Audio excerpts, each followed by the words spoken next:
Hey folks, welcome back to Only Best Fancy Novels. My name is Robin, and today I want to talk about a book I had no intention of reading initially until it appeared on the World Fantasy Award list of nominees for this year, and that is The Bright Sword by Lev Grossman. And the reason why I never intended to read this book is because I am sick to death of Arthurian fiction. I've read far too much of it. I've seen far too much of it on the screen. Like it takes a rare story at this point to make me even remotely become interested in what's happening, much as enjoy it, which is a testament to how good this book is because I enjoy this book tremendously. So, what is this book about? We follow Colum, who is a young man who dreams of going to Camelot and joining King Arthur's Knights of the Round Table. After luck would have it, he eventually sets out on his journey. He arrives at Camelot, only to find King Arthur dead, the knights effectively wiped out, Camelot itself in turmoil as the kingdom begins to fracture because there's no one to take the throne after, or too many people, I should say, who want to take the throne after King Arthur because he left no child to assume his role. And what begins after that? And he meets the dregs essentially of the Round Table, like real F tier characters.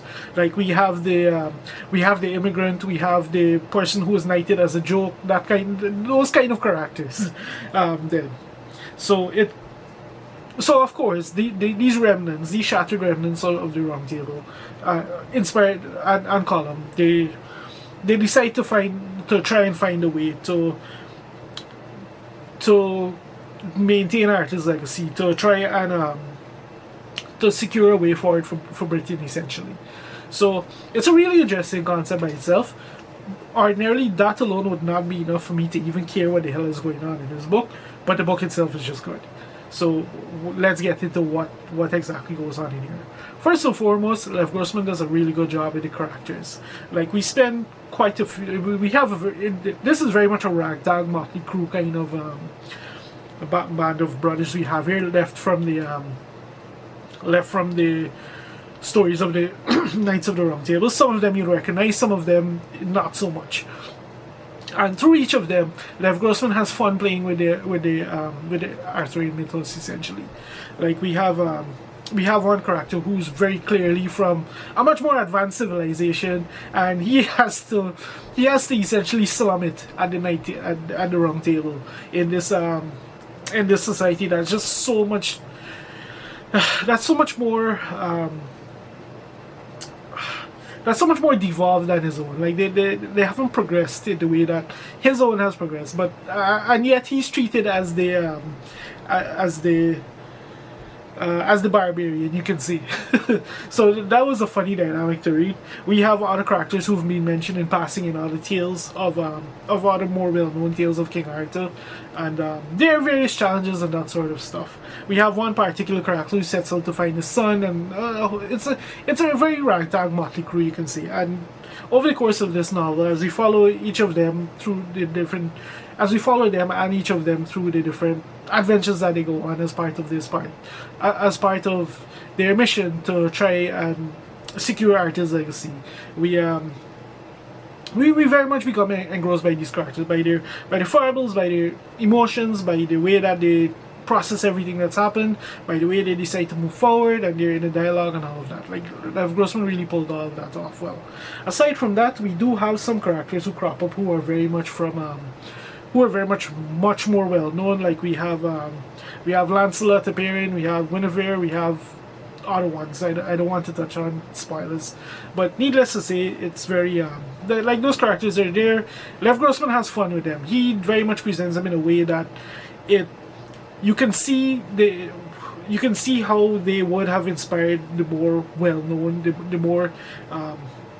the more traditional understanding of King Arthur's mythos, but you can also, he has his own interpretation of them, and he has fun with all of that. So all of that is well done.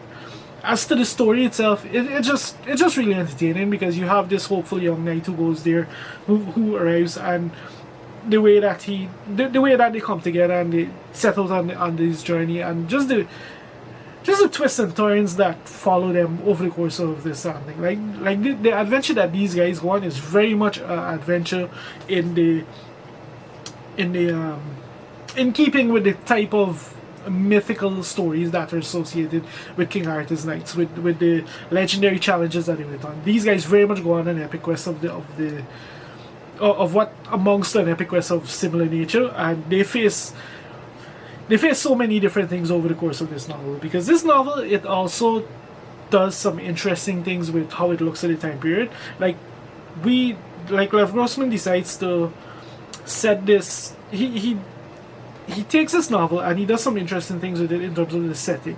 So we have a situation where we begin to see what is essentially like the birth of Britain. We see like the passing of the more heathen cultures. We see the appearance of like not the appearance, but we begin to see like the growing dominance of Christianity. We see the way that that the Fae and the magical realm interacts with has previously interacted with Britain, and the way that begins to come back, or the way that also begins to leave as a result of these just climactic events and all of that. So it's a book that very much treads a line between historical fiction, between fantasy, and it's an interesting combination.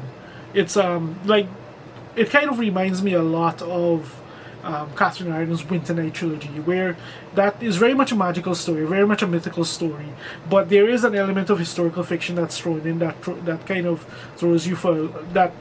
It just amplifies everything about the story, amplifies the understanding and the themes and the ideas, and that's very much present here.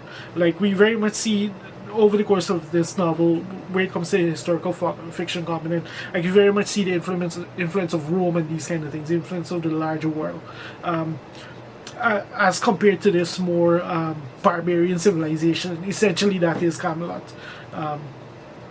and that kind of thing. So that was really well done. And then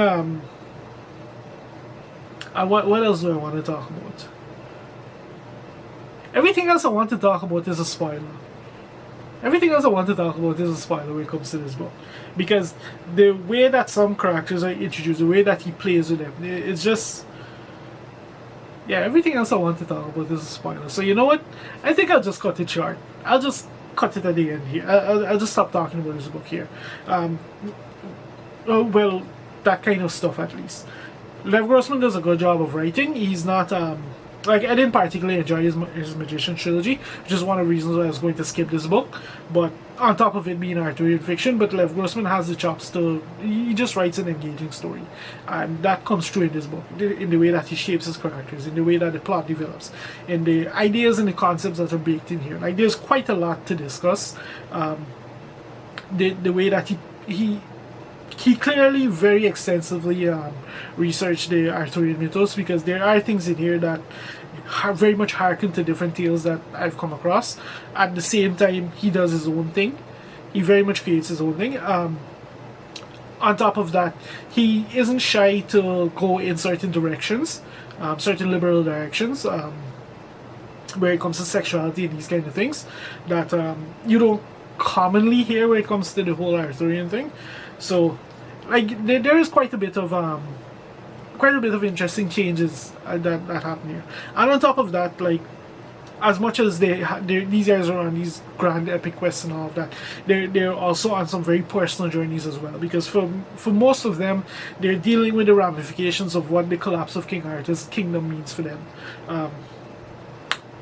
For the life choices so far, how they're going to progress forward and that kind of thing. In some cases, like, King Arthur was like this band of brothers was the only family they knew. In other cases, it was just a convenient. It was just a way for them to develop an understanding of the world. There's just a lot going on here. Like, this book had quite a bit more to recommend it than just simply tagging it as Arthurian fiction. There's and that's what ultimately made it a much more enjoyable read. Not so much the fact that it's Arthurian, but what these characters do and what they experience and how they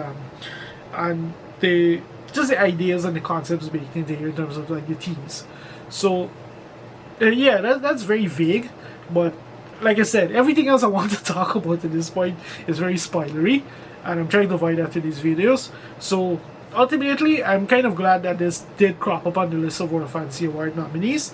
It's not my personal pick for the winner, but it is a very good read. If it did win it, I wouldn't be surprised. But yeah, honestly, I think that's really all I have to say about this book. At this point, if you made it this far into the video, thank you very much for watching, and I'll see you next time.